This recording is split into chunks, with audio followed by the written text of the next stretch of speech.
जय श्री कृष्ण वाला वैष्णवजनों। आज આપણે સાંભળીશું પરસોત્તમ મહિનાની વાર્તા ગાય માતાની સેવાનું ફળ। એક ગામ હતું। ગામથી થોડે દૂર એક નદી હતી। નદીને કાંઠે એક ભીલડી અને ભીલ રહે। છોકરા છૈયા હતા નહીં, પણ ભીલડીને ભગવાન પર ભરોસો હતો। એ ભીલને કહે, ધણી, ઉપરવાળાને આપણા જેમ બે હાથ નથી હો, ઘણાય હાથ છે ને એને ઘેર એકેય વાતની ખોટ નથી ને મારો વાલો બધાયની સામું જુએ છે ને એકલા આપણા બેની સામે જ નથી જોતો। એવું કંઈ ના હોય હો, એમાં કાંક આપણા કરમની આંટી, બીજું શું। બાકી એને મન રાજા અને રંકનો જુદારો નથી હો। ભીલડીની આજ આવી જોગી જોગંદર બોલે એવી વાણી બોલતી સાંભળી ભીલ એકદમ નવાઈ પામી ગયો અને કહેવા લાગ્યો, લખી, તું તો જોગી જોગંદરની બોલી બોલવા માંડી। આવી શાસ્ત્રની વાતો તે ક્યાંથી જાણી? ભીલડી કહે, જો ધણી, આખો જન્મારો તું બોલ્યો ને મેં સાંભળ્યું, તે જેમ કીધું એમ કર્યું, ક્યારેય આડી જીભ વાળી નથી, આડો હાથ દીધો નથી, બોલ હા કે ના? ભીલ કહે, એ વાત તારી સાચી। ભીલડી કહે, તો ભલો થઈને આજ મારી એક જ વાત માન, કાંક વરત નીમ લઈએ, આખો જન્મારો સુધરી જાય, કાંક કાયાનું કલ્યાણ થઈ જાય। આજે લાકડાનો ભારો જટ વેચાઈ ગયો એટલે હું ઝૂંપડી આવવા પાછી વળી ત્યારે રસ્તામાં ઠાકર મહારાજના મંદિરે કોઈ મોટા જોગી જોગંદર બેઠા હતા, ધર્મની વાત કરતા હતા। વહેલી પરવારેલી તે ઘડીક હું ઊભી રહી ને ધર્મના મીઠા બોલ સાંભળ્યા। એમાં આટલું સમજાણું કે જે કોઈ અધિક મહિનો આખો વરત રાખે, નદીએ નહાય, એના મનોરથ પૂરા થાય, જન્મારો સુધરી જાય। અને ધણી, બાપજી બીજી એક વાત પણ કહેતા હતા કે અધિક મહિનો ઠાકર મહારાજનો મહિનો છે। ભીલ કહે, એમ? હા, અને એટલે જ એનો મહિમા વધારે છે, પણ આપણે અભણ જંગલમાં રહેનારા, આપણને તો અધિક મહિનો ક્યારે આવે એની એ ગતાગમ નથી। વળી બાપજી એવું બોલ્યા હતા કે જન સેવા એ જ પ્રભુ સેવા, જે કરે સેવા એને મળે મેવા। ભીલડીની વાત સાંભળી ભીલ નિરાશ થઈ બોલ્યો, લખી, તું કહે છે એ વાત તારી બધી સાચી, પણ આપણે તો ભીલ, જગત આખું આપણને અછૂત ગણે, આપણને આઘા રાખે, કોઈ અડે નહીં, કોઈ આપણો પડછાયોય ના લે, તો પછી આપણને સેવા કોણ કરવા દેશે? આપણી સેવા કોણ લેશે? હા, એ વાત તારી સાચી, પણ જો તું એક વાત ભૂલી ગયો। કઈ? તો કહે, આપણા વડવાની।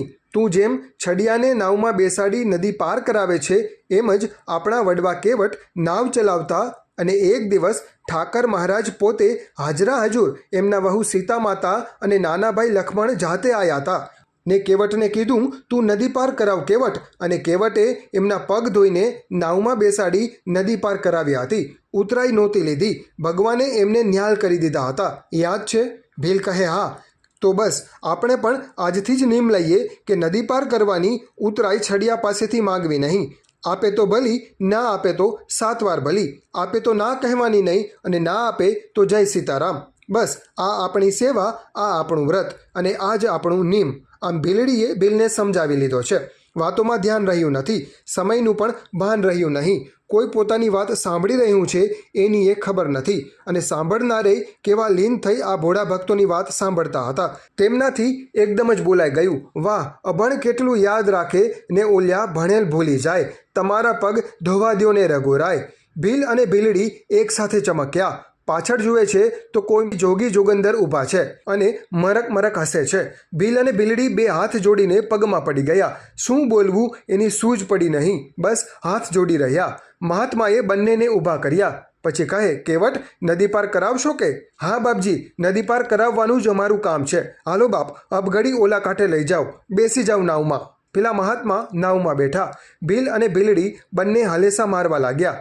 થોડી વારમાં તો સામે કાંઠો આવી ગયો। મહાત્મા નાવમાંથી કિનારે ઉતર્યા। વિચારે છે, ભોળા ભક્તોએ હમણાં જ સંકલ્પ કર્યો છે ઉતરાઈ લેવી નહીં, અને એટલે એ ઉતરાઈ લેશે નહીં, પરંતુ મારાથી એમને એમ હાથ ખખડાવીને કેમ જવાય? ત્યાં તો ભીલ બોલ્યો, બાપજી, તમારી પાસેથી ઉતરાઈ લેવાની જ નથી હો, અમે નિયમ લીધું છે અને પહેલાં પ્રથમ જ તમને નદી પાર કરાવી છે। મહાત્મા બોલ્યા, હા ભાઈ, તમારા બંનેની સઘળી વાતો મેં સાંભળી છે, ઈશ્વર તમારા મનોરથ પૂર્ણ કરશે। આજથી બરાબર 7 દિવસ પૂરા થાય એ પછીના 8મા દિવસથી અધિક માસ બેસે છે, એને પુરુષોત્તમ માસ કહેવાય છે। આ દિવસથી રોજ 30 દિવસ સુધી નદીમાં નાહી ધોઈ ગાય માતાની સેવા પૂજા કરજો અને 7 વાર ગાય માતાની પ્રદક્ષિણા કરજો, ભગવાન તમારું કલ્યાણ કરશે। વળી એક દિવસનું એક અશ્વમેઘ યજ્ઞ કર્યાનું પુણ્ય મળશે। આમ આશીર્વાદ આપી મહાત્માજી વિદાય થયા। પછી તો ભીલ અને ભીલડી દિવસ પૂરો થાય છે ને બીજા દિવસ રાહ જુએ છે અને નદી પાર કરવાનું સેવા કાર્ય કરે છે. 7 દિવસ જતાં વાર લાગે નહીં. 8મા દિવસથી ભીલ અને ભીલડીએ પાવન પુરુષોત્તમ માસના વ્રત આદર્યા છે. સંતના કહ્યા પ્રમાણે સવારે વહેલા ઉઠી નદીમાં નહાય છે. પછી ગાય માતાની સેવા પૂજા કરી પ્રદક્ષિણા કરે છે. આમ આખોય પુરુષોત્તમ માસ બંને પતિ અને પત્ની ગાય માતાની શ્રદ્ધા અને ભક્તિભાવથી સેવા કરે છે. પુરુષોત્તમ માસ પૂરો થયો. એવામાં એક દિવસ ભીલ ભીલડીને કહે, લખી, આજે નાવડીમાં 2-4 છડિયાને સામે પાર ઉતારવા જતો હતો. એમાંનો એક જણ વાત કરતો હતો કે આપણા ગામના રાજાના કુંવરને કોઈ મોટો રોગ નીકળ્યો છે, રક્તપિત્ત એવું કંઈક, અને શરીર આખામાંથી લોહી પરવું નીકળે છે. ભલભલા વૈદ્યને હકીમ બોલાયા છે, પણ કોઈની કારી ફાવતી નથી. સાંભળતા જ ભીલડીને અરેરાટી થઈ. પણ એનોય જગતમાં કોઈ ઉપાય તો હશે ને? હા છે ને, એ જ તો કહેવા જતો હતો કે જો કોઈ 7 અશ્વમેઘ યજ્ઞનું પુણ્ય ફળ કુંવરને આપે તો કુંવર સાજો સમો થાય. ભીલની આ વાત સાંભળતા જ ભીલડી રાજીના રેડ થઈ ગઈ. એનું મન ઉમંગથી નાચી ઉઠ્યું. હાશ, ભલા ભગવાન પુરુષોત્તમ મહારાજે પાકી સેવા કરવાનો રૂડો અવસર દીધો. હાલ ધણી, મોડું કરમાં, આવો અવસર ફરી નહીં મળે. કહેતાં હડુફ દઈને ભીલડી ઊભી થઈ. બંને ઉતાવળે દોડ્યા. આ બાજુ રાજાના દુઃખનો પાર નથી. રાજ્યસભામાં આશભરી નજર ફેરવે છે. હમણાં કોઈ બોલી ઉઠશે, પરંતુ પાછો વિચાર આવે છે, એવા કોણ ભાગ્યશાળી પુરુષ હોય કે જેણે એક નહીં પણ 7 વાર અશ્વમેઘ યજ્ઞ કર્યા હોય. આખા પંથકમાં દાંડી પીટાવી જાણ તો કરી જ છે, પણ હજુ સુધી કોઈ આવ્યું નથી. રાજા મનોમન વિચારે છે, કોઈ આવતું નથી. છતાંય દુઃખી હૃદયે રાજસભામાં બેસવું પડે એટલે બેઠો છે. એટલામાં ભીલ અને ભીલડી આવ્યા. કહે, મહારાજ બાપુ, અમે 7 અશ્વમેઘ યજ્ઞનું પુણ્યફળ તમારા રાજકુંવરને આપીશું. સાંભળતા જ આખી રાજસભા નવાઈ પામી ગઈ. કોઈને વિશ્વાસ બેઠો નહીં.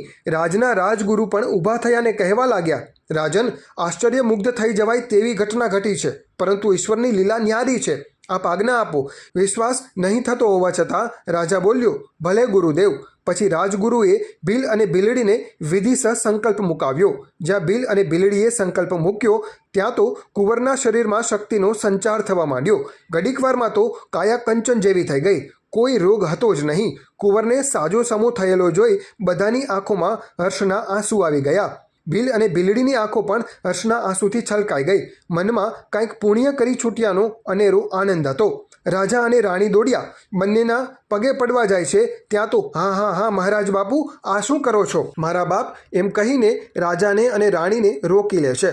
રાણી ભીલડીને પૂછે છે, બહેનડી, એ તો કહે, તે ક્યારે અને કેવી રીતે અશ્વમેઘ યજ્ઞ કર્યો?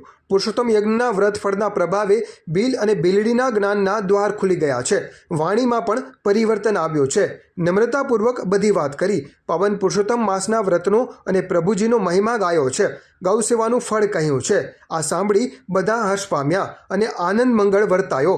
પછી તો બધાએ હવે પછી આવતા પાવન પુરુષોત્તમ માસથી વ્રત કરવાનો સંકલ્પ લીધો. ભગવાન પુરુષોત્તમ રાયનો જય જયકાર કર્યો.